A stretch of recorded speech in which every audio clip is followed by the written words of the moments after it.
प्रयागराज में महाकुंभ की तैयारियां इस समय पुरजोर तरीके से चल रही हैं। हिंदू धर्म में कुंभ मेले का विशेष धार्मिक और आध्यात्मिक महत्व है। ये पर्व करोड़ों श्रद्धालुओं को आध्यात्मिक ऊर्जा प्रदान करता है और सनातन संस्कृति की महानता को भी दर्शाता है। मान्यता है कि करोड़ों वर्ष पूर्व देवताओं और दानवों के बीच समुद्र मंथन के दौरान जो अमृत कुंभ निकला था, उसके अमृत की कुछ बूंदें पृथ्वी पर गिर गई थी। इन्हीं स्थानों पर हर 12 वर्ष में कुंभ मेले का आयोजन होता है।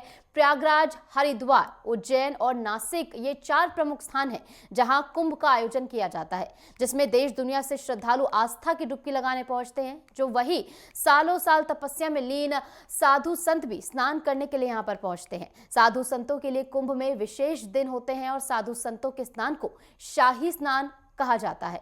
तो कुल मिलाकर इस बार का महाकुंभ कई मायनों में और ज्यादा भव्य दिव्य होने वाला है, क्योंकि सीएम योगी आदित्यनाथ लगातार इस कुंभ को और ज्यादा भव्य और दिव्य बनाने के लिए प्रयास कर रहे हैं और उनके प्रयास धरातल पर उतरते हुए भी नजर आ रहे हैं, क्योंकि सभी व्यवस्थाएं यहां पर पुख्ता हैं और साधु संतों के लिए खास व्यवस्थाएं यहां पर की गई हैं। जो आम जन श्रद्धालु यहां पर पहुंचेंगे, उनके स्नान से लेकर रहने तक, खाने पीने तक तमाम व्यवस्थाएं यहां पर जो है पुख्ता की गई हैं।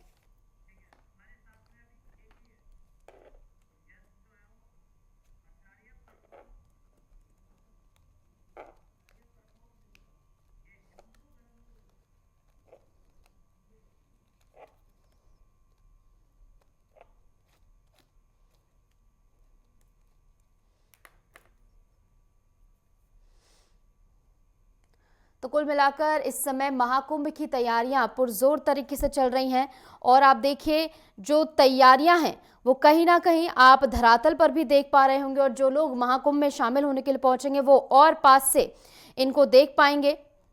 और सीएम योगी आदित्यनाथ की ओर से लगातार इनकी समीक्षा भी की गई है। वो बार बार प्रयागराज पहुंच रहे थे और इनकी समीक्षा करते हुए नजर आ रहे थे।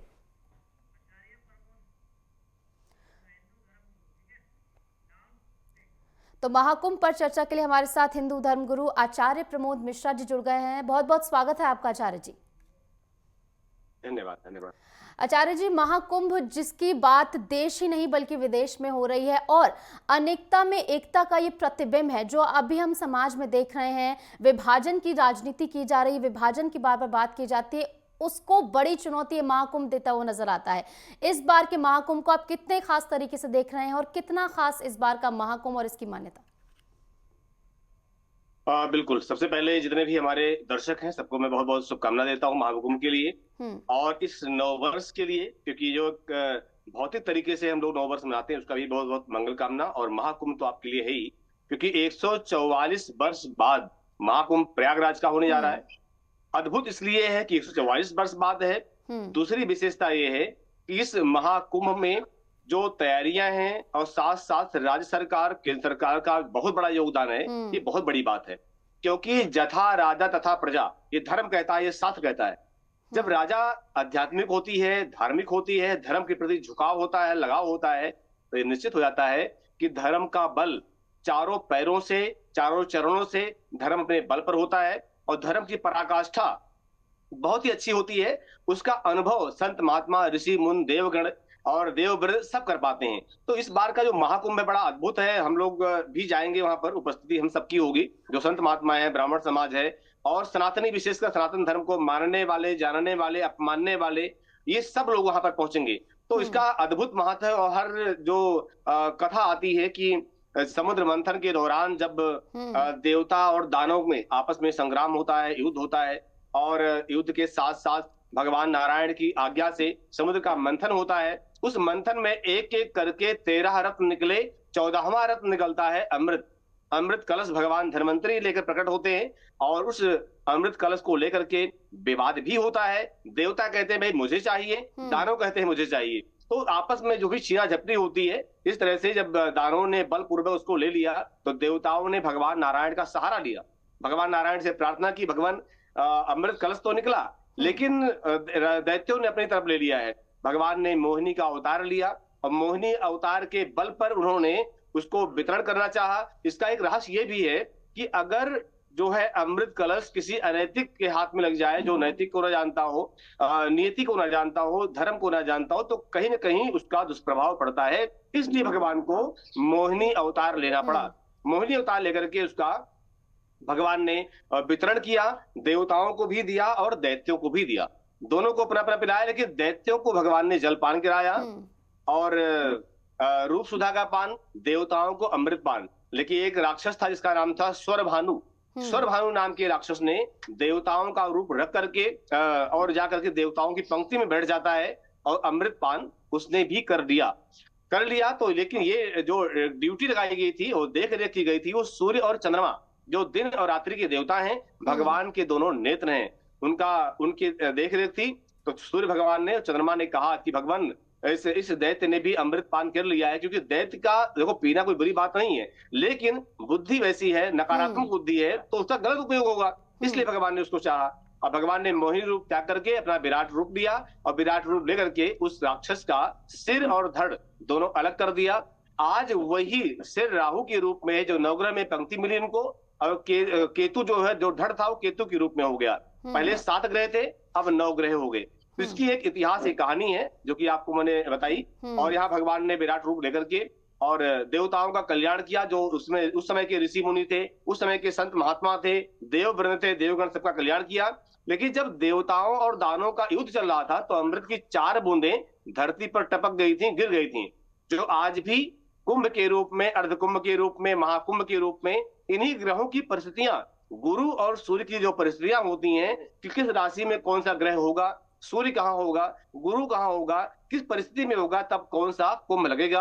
कुंभ, अर्धकुंभी, महाकुंभ, ये सब जो है 4 स्थान, उज्जैन का स्थान हो गया, हरिद्वार है, प्रयागराज है और नासिक है। ये 4 स्थान है जो तीर्थ रूप में है और चारों कुंभ के रूप में आज भी वो मेला लगता है, भगवान सूर्य और भगवान गुरु की कृपा से भी मेला लगता है। तो इस बार कहा जाए कि जो यहाँ का निशु जी जो कुंभ है प्रयागराज का, एक नाम परिवर्तन भी समाज को मिला, देश को मिला, नया नाम मिला, क्योंकि हम उसको जब हम लोग पढ़ लिख रहे थे तो उसमें देखते थे कि हाँ इलाहाबाद के नाम से, भाई इलाहाबाद कौन सा नाम हो गया। लेकिन आज देखा जाए तो प्रयागराज के नाम से, जो कि प्राचीन नाम था, पौराणिक नाम था, वैदिक नाम था, उस नाम का महत्व और प्रभाव आज देखने को मिल रहा है। जो परिस्थितियां वहां की जगमगा रही हैं, लगता है कि शायद देववृंद आज वहां प्रकट होकर के संत महात्माओं के बीच में, कथावाचकों के बीच में भागवत कथा सुनेगा, रामायण कथा देववृंद सुनेगा, गंगा का स्नान करेगा, संगम का स्नान करेगा और वहां बैठ करके कल्पवास देववृंद भी आकर के वहां पर करेगा।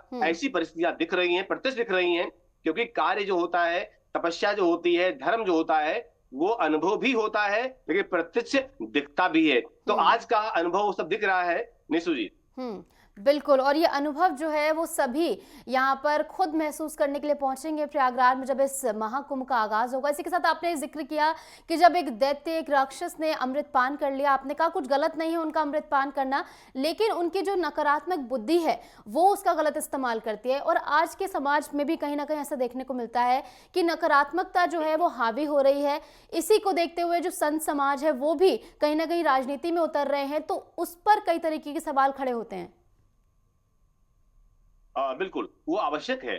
आवश्यक इसलिए कि देखिए, सनातन पद्धति है, जब हम कोई पूजा पाठ करते हैं या हमारे यहाँ कोई गुरु या ब्राह्मण आते हैं पूजा पाठ के लिए, अनुष्ठान के लिए, नवरात्रि का अनुष्ठान हो, सावन का हो, कार्तिक का हो, बैसाख का हो, माघ का हो, कोई भी अनुष्ठान, किसी प्रकार की जब पूजा होती है, तो पहली पूजा, पहली शुचिता, पहली पवित्रता शरीर की होती है, मन की होती है। इसके साथ साथ जो हम सामग्रियां बाजार से लेके आए हैं, चाहे फूलहार हो, चाहे वो फल है, मिष्ठान है, जो भी सामग्रियां हम पूजा में उपस्थित किया है, पहला मंत्र गंगा जल के माध्यम से छिड़कते हुए ही पढ़ते हैं।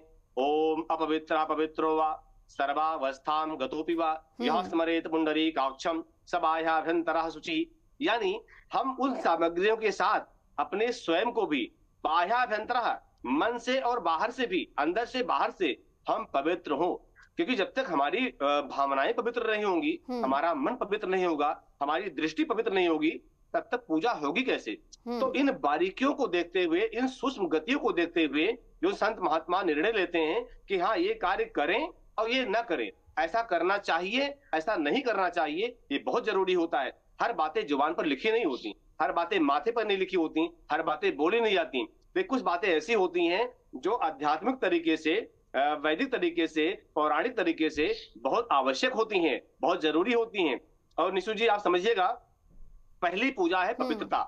जब हमारा मन ही पवित्र नहीं होगा, हम कार्य तो कर रहे हैं, अंदर से मन में विचारधारा कुछ और चल रही है, सोच कुछ और चल रही है, तो फिर कैसे होगा? जो सत्कर्म है, जो पूजा है या पाठ है, ना हमारा होगा, ना हम किसी का करने देंगे ढंग से। ये ध्यान रखिएगा मैं किस विषय पर जा रहा हूँ, ना हम करने देंगे। इसलिए जो संत महात्मा निर्णय लेते हैं और उनका निर्णय हमें मानना चाहिए और समाज को भी मानना चाहिए। अगर समाज हमारा साथ दे रहा है, कोई भी समुदाय का व्यक्ति हो, किसी भी पंथ का व्यक्ति हो, अगर वो हमारा साथ देना चाहता है, हमसे प्रेम है, हमसे प्रीति उसकी असली है, मन से है, तो उसको भी हमारा साथ देना चाहिए। क्योंकि हमारी पूजा सनातन पद्धति, पवित्रता, मन, तन, धन और समाज, हर तरह से पवित्रता है उसकी। पहली पवित्रता यही है, तभी हमारी पूजा सफल होती। ये हमारा मानना है, ये हमारा शास्त्र कहता है, ये हमारा धर्म कहता है, ये हमारा वसुधैव कुटुंबकम की नीति कहती है। इसलिए संतों का जो निर्णय है वो बहुत आवश्यक निर्णय है, बहुत सही निर्णय है। उस निर्णय को हम सबको स्वीकार करना चाहिए और सभी समाज को स्वीकार करना चाहिए। निशु जी, बिल्कुल। और प्राचीन काल से वो राह दिखाते आए हैं कि किस तरह के समाज को और बेहतर बनाना है। और महाकुंभ इस बार का बहुत ज्यादा खास होने वाला है। करोड़ों श्रद्धालु यहाँ पर पहुंचेंगे। तैयारियां यहाँ पर जो है अंतिम चरण में चल रही हैं और 13 जनवरी से इसका आगाज होगा। फिलहाल बहुत बहुत शुक्रिया आचार्य जी हमारे साथ जुड़ने के लिए